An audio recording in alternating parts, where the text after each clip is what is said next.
കേരളത്തിന്റെ കുംഭമേള നടന്നുകൊണ്ടിരിക്കുകയാണ്. മഹാമാഘ മഹോത്സവം. ഇന്ന് ഈ മഹാമാഘ മഹോത്സവത്തിൽ സുബ്രഹ്മണ്യ പൂജയാണ് നടക്കുക.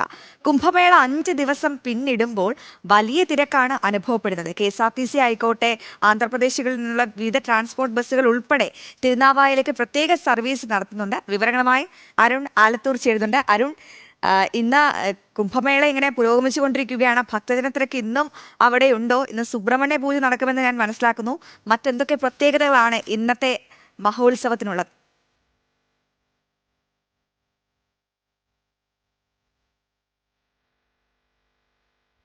അശ്വതി, തിരുനാവായയിൽ തിരക്കിങ്ങനെ കൂടിക്കൂടി വരുന്ന ഒരു സാഹചര്യമാണ് ഉള്ളത്.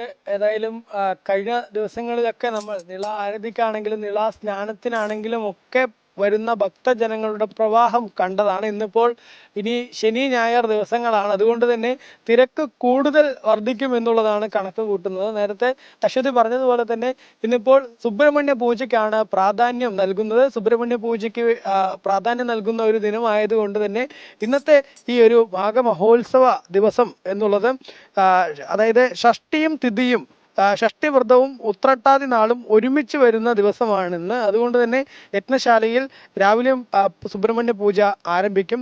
പുലർച്ചെ തുടങ്ങുന്ന ഈ ഒരു പൂജ സുബ്രഹ്മണ്യ പ്രീതിക്ക് വേണ്ടിയാണ് നടത്തുന്നത്. ഒരേ സമയം ഗുരുവും സേനാനായകനും യുവരാജാവുമായ സുബ്രഹ്മണ്യൻ ആത്മീയ അന്വേഷിയുമാണ്. സുബ്രഹ്മണ്യനെ ആരാധിക്കുന്നതിലൂടെ ഒരാൾക്ക് ജീവിതത്തിൽ ഈ അവസ്ഥകളെല്ലാം കൈവരിക്കാൻ സാധിക്കുമെന്നുള്ളതാണ് വിശ്വാസം. ജ്ഞാനിയും മികച്ച നേതാവും ഐശ്വര്യമുള്ള കുടുംബത്തിന്റെ നാഥനായും ആത്മീയ പാതയിൽ ഒരു സഞ്ചാരിയാകാനും എല്ലാം സുബ്രഹ്മണ്യ പൂജ നടത്തുന്നതിലൂടെ സാധിക്കും എന്നാണ് കരുതപ്പെടുന്നത്.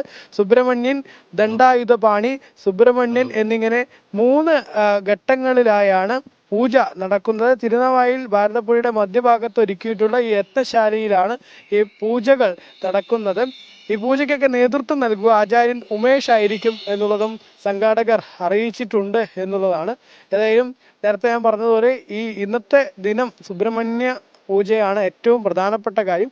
ഒപ്പം നിളാ സ്നാനവും ഇന്നിപ്പോൾ തുടക്കമായിട്ടുണ്ട്. രാവിലെ മുതൽ തന്നെ വിശ്വാസികൾ ഈ ഒരു തിരുനാവായിലെ നവമുകുന്ദ ക്ഷേത്ര പരിസരത്തും തൊട്ട് ഇപ്പുറത്തുള്ള മണൽപ്പുറത്തും ഒക്കെ ആയിട്ട് ഭാരതപ്പുഴയിൽ സ്നാനം ആരംഭിച്ചിട്ടുണ്ട്. രാവിലെ മുതൽ തന്നെ സ്നാനം തുടങ്ങിയെങ്കിൽ പോലും ഈ പാലത്തിലൂടെ ഇപ്പോൾ രാവിലെ ഈ ആളുകളെ, വിശ്വാസികളെ കടത്തിവിടുന്നതിന് പോലീസ് ചെറിയ നിയന്ത്രണം ഏർപ്പെടുത്തിയിട്ടുണ്ട്. വലിയ തിരക്ക് വരുന്ന പശ്ചാത്തലത്തിൽ കൂടുതൽ സുരക്ഷാ പരിശോധനയും മറ്റുമൊക്കെ നോക്കിയതിനു ശേഷം മാത്രം കുറച്ച് ആളുകളെ മാത്രമേ കടത്തിവിടുന്നുള്ളൂ എന്നൊരു സാഹചര്യം കൂടി ഇപ്പോൾ നിലനിൽക്കുന്നുണ്ട് എന്നുള്ളത് തന്നെയാണ്.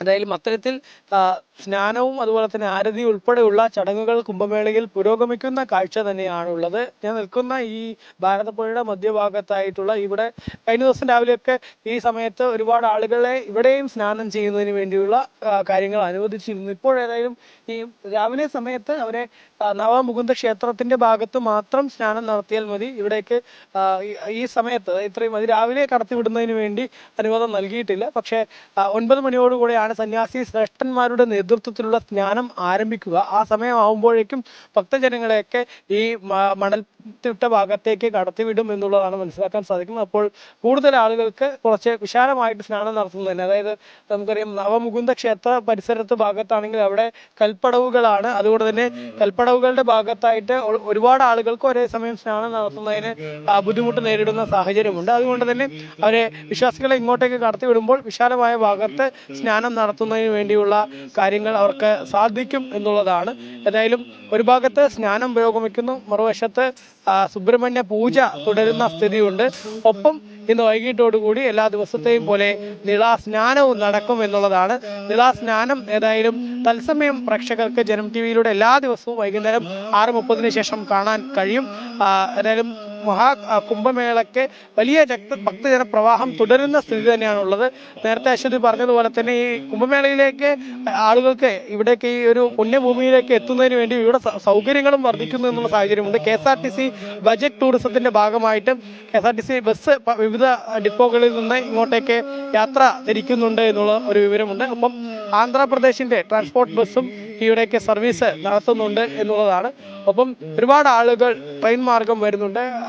കുറ്റിപ്പുറം റെയിൽവേ സ്റ്റേഷനിലും തിരുനാവായ റെയിൽവേ സ്റ്റേഷനിലും അതുപോലെ തന്നെ പട്ടാമ്പിയിലും ഷൊർണൂർ റെയിൽവേ സ്റ്റേഷനുകളിലും തിരൂർ റെയിൽവേ സ്റ്റേഷനുകളിലൊക്കെ ട്രെയിൻ ഇറങ്ങി അവിടെ നിന്നും ബസ് മാർഗം തിരുനാവായയിലേക്ക് പലരും എത്തുന്നുണ്ട്. അതല്ലാതെ നേരിട്ട് ഈ ഒരു കുംഭമേള നഗരിയിലേക്ക് ബസ് മാർഗം എത്തുന്ന ആളുകളുമുണ്ട്. അങ്ങനെ ഭക്തജനങ്ങൾ വിവിധ ഭാഗങ്ങളിൽ നിന്ന് തിരുനാവായയിലേക്ക് ഒഴുകുന്ന ഒരു കാഴ്ചയാണ് നമുക്ക് ഈ കുംഭമേള 5 ദിവസം പിന്നിടുമ്പോൾ തിരുനാവായയിൽ കാണാൻ കഴിയുന്നത്. അശ്വതി, അരുൺ പറഞ്ഞല്ലോ 5 ദിവസം പിന്നിടുന്നു. പാലക്കാട് നിന്നും ചൂടേറിയ വാർത്തകൾ റിപ്പോർട്ട് ചെയ്തുകൊണ്ടിരുന്ന ഞങ്ങളുടെ പ്രതിനിധിയാണ് അരുൺ. അവിടെ നിന്നും പെട്ടെന്ന് തിരുനാവായയിലേക്ക് പോകുന്നു, കുംഭമേളയ്ക്ക് സാക്ഷ്യം വഹിക്കുന്നു, അവിടുത്തെ പ്രധാന വിവരങ്ങൾ പ്രേക്ഷകരുമായിട്ട് പങ്കുവെക്കുന്നുണ്ട്.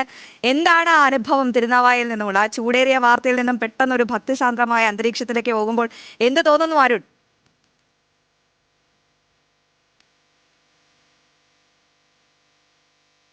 ശരി, തീർച്ചയായിട്ടും ഈ കുംഭമേള നഗരിയിൽ എത്തുമ്പോൾ നമ്മുടെ മനസ്സിനും അതുപോലെ തന്നെ ശരീരത്തിനും ഒക്കെ കുളിർമയേകുന്ന തരത്തിലുള്ള വളരെ പോസിറ്റീവായ ഒരു അന്തരീക്ഷം, എങ്ങും ഒരു പോസിറ്റിവിറ്റി നിറഞ്ഞു നിൽക്കുന്നു എന്നുള്ളതാണ് ഇവിടെ നിന്ന് ഈ വാർത്തകളൊക്കെ റിപ്പോർട്ട് ചെയ്യുമ്പോൾ നമുക്ക്. കാരണം അതിരാവിലെ നമ്മൾ എഴുന്നേറ്റ് ഈ ഒരു കുംഭമേളയുടെ പുണ്യഭൂമിയിലേക്ക് എത്തുന്നു. ഇപ്പോഴും വേദമന്ത്ര മുഖരിതമായ അന്തരീക്ഷം, ആ അന്തരീക്ഷത്തിൽ നാവാമുകുന്ദനെ ദിവസവും തൊഴുതു വണങ്ങാൻ കഴിയുന്നു. അതിനുശേഷം അവിടെ നിന്നുള്ള പ്രസാദവും മറ്റുമൊക്കെ നമുക്ക് കഴിക്കാൻ കഴിയുന്നു. അതിനുശേഷം ഓരോ ചടങ്ങുകളുടെയും ഭാഗമാകാൻ കഴിയുന്നു എന്നുള്ളത് തന്നെയാണ്. ഭാരതപ്പുഴയിലെത്തി ഈ നിള സ്നാനം നടത്തുകയും നേരത്തെ നമ്മൾ ജനം ടീം മുഴുവൻ ഒരുമിച്ച് നിളയിൽ, ഡിജിറ്റൽ ടീമും അതുപോലെ തന്നെ നമ്മളുടെ ചാനൽ ടീമും എല്ലാം ഒരുമിച്ച് നിളയിൽ സ്നാനം നടത്തുകയുണ്ടായിരുന്നു. അതിനുശേഷം എല്ലാ ദിവസവും ആരതി ചടങ്ങുകളുടെ ഭാഗമാകുന്നു. തീർച്ചയായിട്ടും വളരെ ഒരു പോസിറ്റീവായിട്ട് മനസ്സിന് സന്തോഷം നൽകുന്ന കാര്യമാണ് ഇത് എന്നുള്ളതിൽ സംശയമേ ഇല്ല. കാരണം നേരത്തെ അശ്വതി പറഞ്ഞതുപോലെ തന്നെ പാലക്കാടൊക്കെ നമ്മൾ നിരന്തരം നൽകിക്കൊണ്ടിരുന്നത് നിരവധി വിഷയങ്ങൾ, വിവാദമായിട്ടുള്ള ഈ രാഹുൽ മാങ്കോട്ടത്തിലിനെ പോലെയുള്ള വ്യക്തിയൊക്കെ കാരണം അവിടെ ഒരു തരത്തിലും നിൽക്കാൻ കഴിയാത്ത തരത്തിലായിരുന്നു. അത്തരത്തിൽ MLA തന്നെ പോലീസ് അറസ്റ്റ് ചെയ്ത് കൊണ്ടുപോകുന്ന തരത്തിൽ, ഒരു പുലർച്ചെ സമയത്ത് അല്ലെങ്കിൽ അർദ്ധരാത്രിക്ക് അറസ്റ്റ് ചെയ്ത് കൊണ്ടുപോകുന്ന തരത്തിലൊക്കെയുള്ള വളരെ മോശം വാർത്തകൾ റിപ്പോർട്ട് ചെയ്യേണ്ട ധൈര്യാവസ്ഥയിലായിരുന്നു പാലക്കാട്ടേക്ക് MLA. കാരണം അവിടെ നിന്നും ഏതായാലും നമ്മൾ ഈ തിരുനാവായയിലേക്ക് എത്തുമ്പോൾ തീർച്ചയായിട്ടും വളരെ നല്ല രീതിയിലുള്ള പോസിറ്റീവായിട്ടുള്ള വാർത്തകൾ ദിവസവും റിപ്പോർട്ട് ചെയ്യാൻ കഴിയുന്നു. ഒരുപാട് സന്യാസി ശ്രേഷ്ഠന്മാരെയും അതുപോലെ തന്നെ ഒരുപാട് പ്രമുഖരെയും ഒക്കെ നമുക്ക് ഇവിടെ നിന്നും കാണാൻ കഴിയുന്നു, അവരുടെ പ്രതികരണങ്ങൾ എടുക്കാൻ കഴിയുന്നു. ഒപ്പം ഭക്തജനങ്ങളുടെ ഭാഗത്ത് നിന്ന് ജനം ടിവിക്ക് ഈ ഒരു ഭൂമിയിൽ, അതായത് നമുക്കറിയാം ശബരിമലയിൽ നേരത്തെ ഞാൻ ശബരിമല റിപ്പോർട്ട് ചെയ്യുമ്പോൾ അത് യുവതീ പ്രവേശന കാലഘട്ടത്തിലാണെങ്കിലും അതിനുശേഷമുള്ള കാലഘട്ടത്തിലാണെങ്കിലും ഒക്കെ ശബരിമലയിൽ റിപ്പോർട്ട് ചെയ്യാൻ പോകുമ്പോൾ ജനം ടിവിയോട് ശബരിമലയിലേക്ക് എത്തുന്ന വിശ്വാസികളാണെങ്കിലും അവിടുത്തെ മറ്റാളുകളാണെങ്കിലും ഒക്കെ കാണിക്കുന്ന ഒരു സ്നേഹമുണ്ട്. അതേ സ്നേഹം നമുക്ക് ഇവിടെ ജനങ്ങളുടെ ഭാഗത്ത് നിന്ന്, ഭക്തജനങ്ങളുടെ ഭാഗത്ത് നിന്ന് ഈ ഒരു നിളാ നദിക്കരയിൽ തിരുനാവായയിൽ കാണാൻ കഴിയുന്നു എന്നുള്ളതാണ്. കാരണം നമ്മുടെ പ്രേക്ഷകരായിട്ടുള്ള ഒരുപാട് ആളുകൾ ഇവിടേക്ക് എത്തുന്നു, അവരൊക്കെ നമ്മളോട് വലിയ സ്നേഹപ്രകടനം നടത്തുന്നു എന്നുള്ളൊരു കാഴ്ചയുമുണ്ട്. ഏതായാലും തീർച്ചയായിട്ടും വളരെ പോസിറ്റീവായിട്ടുള്ള, പോസിറ്റിവിറ്റി നിറഞ്ഞു നിൽക്കുന്ന ഒരു അന്തരീക്ഷമാണ് തിരുനാവായ. അവിടെ നിന്ന് ഇത് റിപ്പോർട്ട് ചെയ്യാൻ കഴിയുന്നു എന്നുള്ളത് തന്നെ വലിയ മഹാഭാഗ്യമായിട്ടാണ് കരുതുന്നത്. അശ്വതി, അരുൺ, അത് തന്നെയാണ്. എന്തായാലും പാലക്കാട് രാഹുൽ മാങ്കോട്ടത്തിനെ കൊണ്ട് അരുണിന് പൊറുതിയില്ലായിരുന്നു. അങ്ങനെയാണ് തിരുനാവായയിലേക്ക് പറഞ്ഞു വിട്ടത്. എന്തായാലും ആള് പ്രസാദമൊക്കെ കഴിച്ച് അവിടെ ഹാപ്പിയാണെന്ന് അറിഞ്ഞതിൽ ഞങ്ങൾക്കും സന്തോഷം. ഈ കുംഭമേളയുടെ കൂടുതൽ പ്രധാനപ്പെട്ട വിവരങ്ങളും വിശേഷങ്ങളും ഒക്കെ അരുൺ പ്രേക്ഷകരിലേക്ക് വരും മണിക്കൂറിലേക്ക് എത്തിക്കും. യെസ്.